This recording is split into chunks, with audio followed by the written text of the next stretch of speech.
you ended up connecting with a mentor of yours, someone who's helped you tremendously kind of find your feet, get your feet wet, and now sort of find your sea legs as you become a young developer in Denver.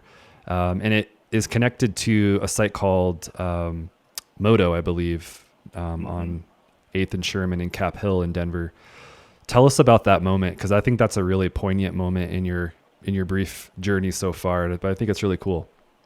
Yeah, so I told you I was all over the map in terms of where I was going to live when I first moved here, and I settled on living in this building that had just opened called the Moto. It's 8th and Sherman. Just really cool, funky design. I liked the look of the building and the feeling of it. I took the smallest studio I could find in there, and one day I was walking out of the building and I saw this group of people in the lobby kind of talking about it. And I just was walking by and heard some of the conversation, and I realized that these people were the developers in the building. And, growing up, a lot of the development my dad was focused on was suburban retail stuff. So building Chipotle's, building strip centers, building, just retail focused things in the suburbs. And so, that stuff wasn't necessarily exciting to me on a personal level.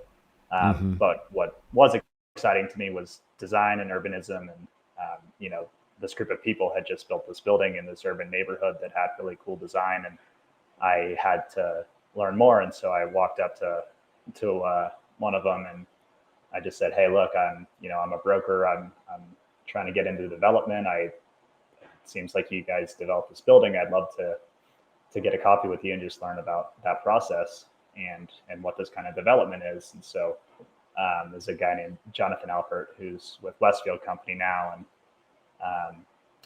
we went to coffee, we became great friends. I met his family.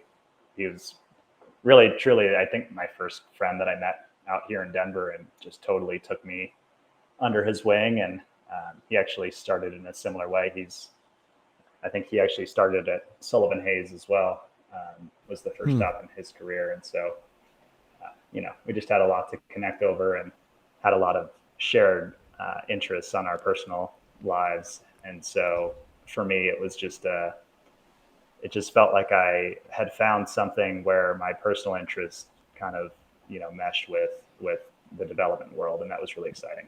Yeah. You said to me that you felt like it was the first time that you could see an opportunity where design and real estate were really intersecting. And it sounded like that was something that really excited you and kind of ignited or maybe forged together, like what kind of has become your passion as a developer in your young career.